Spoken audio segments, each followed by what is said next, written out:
Good morning. Good morning. We are extremely pleased that you are here.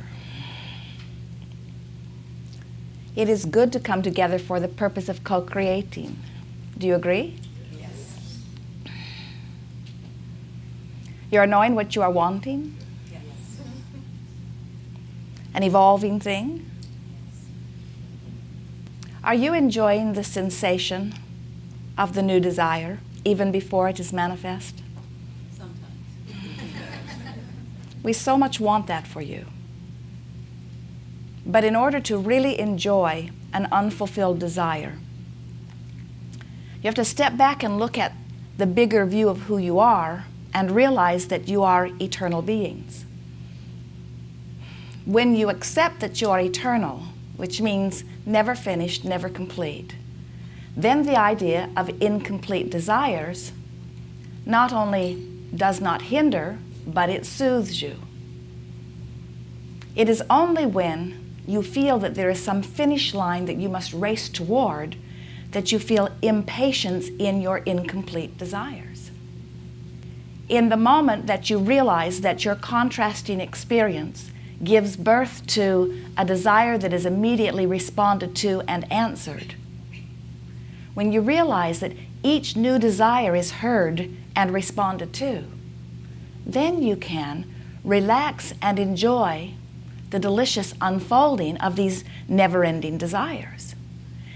We think that it is only when you think that there's a possibility that it won't be answered, or that somebody else will get your answer instead of you getting it, or that your answer might come and you might miss it, that you start getting uncomfortable about not having an immediate response as far as you can see in terms of manifestation to your desire. We would like to remind you, and we do every chance we get, that every desire, no matter how big or small, is answered, and that your work is to get yourself into a vibrational place where you allow yourself the full manifestation of the answer. In other words, you've got to be a vibrational match to what you're asking for before you can receive it. Not before it's given. It's given every time, immediately. But sometimes there is a gap between Source giving you your answer and you hearing it. And that's really what this gathering is about. We call it the art of allowing, but we could call it the art of letting it in, or the art of aligning with your own desire. We could call it the art of allowing the well-being that is natural to flow. We could call it the art of ease, or the art of non-resistance. We could call it the art of getting happy, or the art of appreciation. We could call it the art of paying attention to the way you feel and wanting to feel good, and the art of feeling good. We could call it the art of paying attention to your emotions and the art of guiding yourself into a good feeling place no matter what. Because that is the art of deliberate creation. It is about recognizing that your emotions are telling you that there's a vibrational variance between what you're asking for and what you're thinking about right now. What you're thinking about right now is ever so important, because what you're thinking about right now is the reason for your vibrational offering right now. Whatever you give your attention to activates a vibration within you vibrationally. So when you are giving your attention to where you stand, and let's say where you stand is not pleasing you, there's not enough money, or maybe your body isn't functioning the way you want it to, or someone you love isn't responding in the way you would like them to. And as you are looking at what is, you are offering a vibration about what is. And as you desire something different than what is, you can't let something different than what is in if you are looking at what is. So, how do I look at what is and feel good? Well, you get very good at paying attention to how you feel when you look at different things. And the things that feel the best, you look at the most often. And the things that feel the worst, you look at the least often. Until eventually, you get so attuned to the vibration that feels good that that good feeling vibration becomes a more natural habit for you, because law of attraction is helping you to discover it more. When you focus upon a thought and you activate the vibration of that thought, law of attraction will bring you more thoughts like it. Sometimes you will say to us, Abraham, why is it easier to have a negative thought than a positive thought on this subject or this subject? And we say, the easiest thought for you to come to in any moment is the thought that is closest to the vibration that you are holding. And the vibration that you are holding is easy to come to because of the vibration that you have been holding.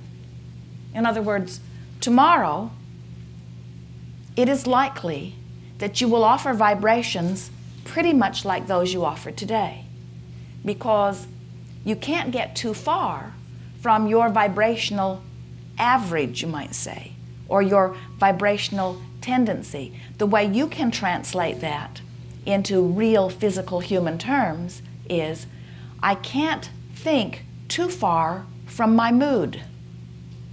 So if I'm in an ornery mood, I don't really have access to very many joyful thoughts. Not because I don't deserve them, and not because I'm not worthy of them, and not because they're not available to me with some effort and with some determination.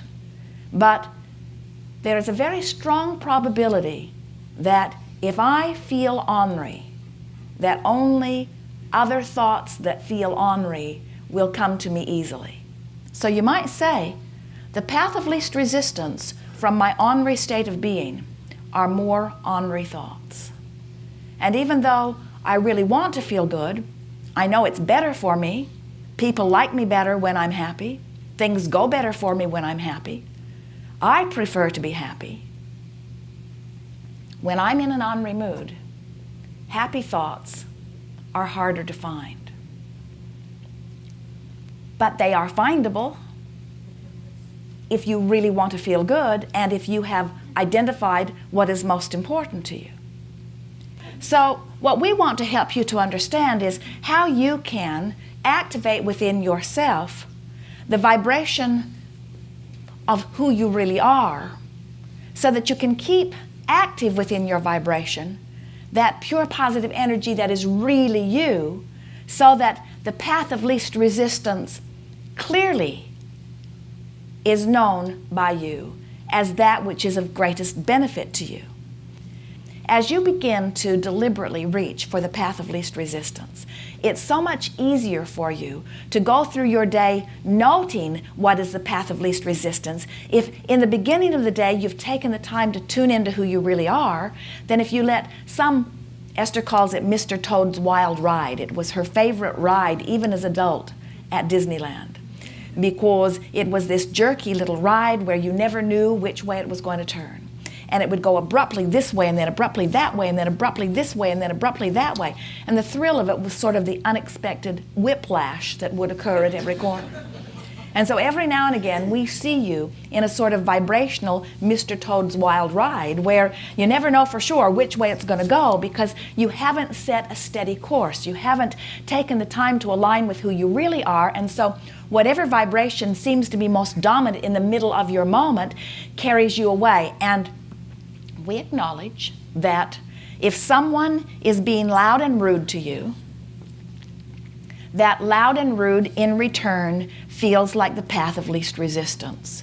If you haven't already that day remembered and stayed there long enough to vibrationally reclaim the vibration of who you really are.